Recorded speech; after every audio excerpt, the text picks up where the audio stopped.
arrêtez d'utiliser des high-pass filters à tout va. En tant qu'ingé mastering, j'écoute des tonnes de mix amateurs et pro. Et ce que je remarque, c'est que souvent, les mix amateurs, ils utilisent les high-pass filters de manière trop drastique. Ils l'utilisent trop souvent et de manière un peu bancale. Dans cette vidéo, je vais vous donner donc mes conseils en tant qu'ingé mastering. C'est aussi validant mix et ça vous permettra de vous améliorer grandement. Avant qu'on commence, je vous laisse le lien de mon site boringvicmastering.com si vous voulez faire appel à mes services en mastering. Et je vous laisse aussi un lien vers ma boutique. Vous allez y trouver toute la sélection de matériel studio et hi-fi que j'adore. Alors, les high-pass filters, pourquoi je vous fais cette vidéo ? Si vous ne le savez pas, j'ai déjà fait une vidéo à ce sujet sur Instagram et TikTok. Je vous invite d'ailleurs à aller me suivre sur ces plateformes pour du contenu exclusif. Ça fait un moment que j'ai fait cette vidéo, mais là, je voulais vous faire une version YouTube parce que je voulais vous en parler un peu plus en détail, plus calmement et surtout avec des exemples audio. Alors, les high-pass, qu'est-ce que c'est ? On appelle ça aussi un passo ou un coup bas. Donc, c'est quand on met un filtre pour enlever du bas du spectre. On le fait en mastering, on le fait en mix.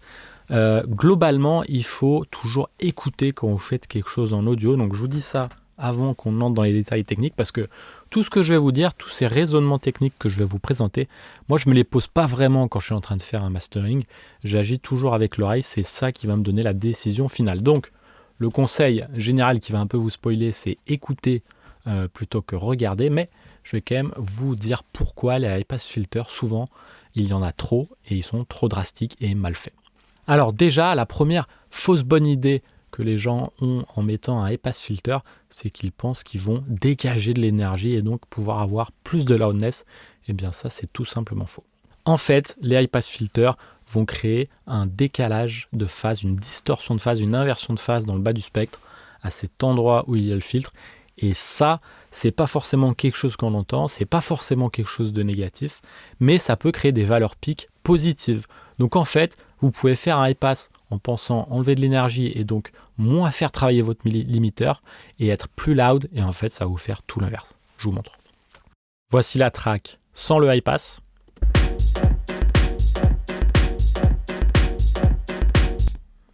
On pique à moins 6 dB, et si je vous mets le high-pass, voilà ce que ça fait.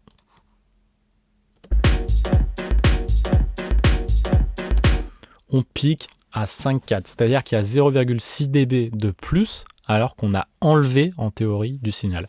Et bien en fait c'est parce que ce high-pass filter il crée un décalage de phase. Je vous montre. Voilà donc ce que fait ce high-pass à la phase. Et vous voyez, c'est quand même hyper drastique. On a une rotation de phase pure et simple. Du coup, j'ai plusieurs conseils à donner. Le premier, c'est de plutôt utiliser un low shelf à la place du high-pass. Bien souvent, ça va permettre de régler ce problème dans le grave. Et d'ailleurs, moi, en tant qu'ingé mastering, en fait, la plupart des tracks qui passent devant moi, je ne vais pas mettre de high-pass. La plupart du temps, je mets un low shelf ou un boost. Mais en tout cas, si je veux enlever du bas, c'est au final pas si commun que ça que j'utilise un high-pass.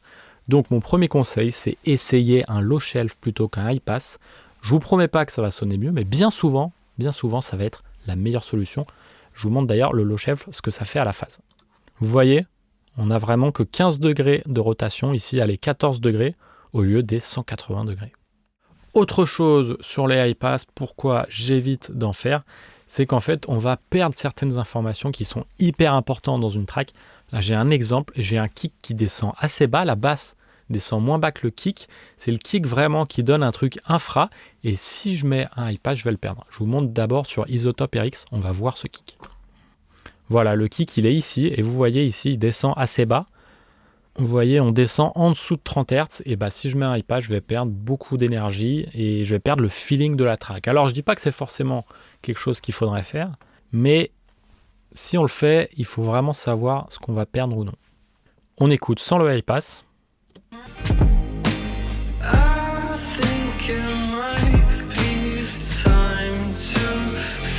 Et on écoute avec.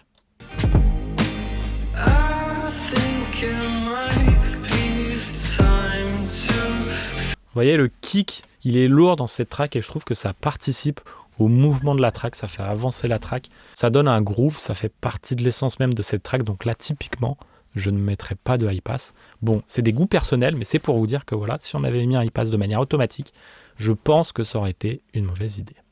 Mon dernier conseil pour le high pass, c'est de penser au filtre à phase linéaire. Donc, si vous utilisez ProQ, vous savez qu'il existe un mode linéaire phase. Alors, le mode linéaire phase, ça peut être, je pense, une bonne idée, puisqu'il ne va pas modifier la phase. Je vais vous montrer. Et voici. Donc, la phase reste complètement plate. Peu importe où on se situe, on est une phase qui demeure à 0. Alors, on pourrait se dire qu'il faudrait tout le temps utiliser des filtres à phase linéaire, et c'est une mauvaise idée. Alors, je ne dis pas qu'il ne faut pas le faire, mais il faut y réfléchir, puisque ce filtre à phase linéaire, ça peut créer du pre-ringing. C'est un phénomène qui va créer du signal avant le signal en question.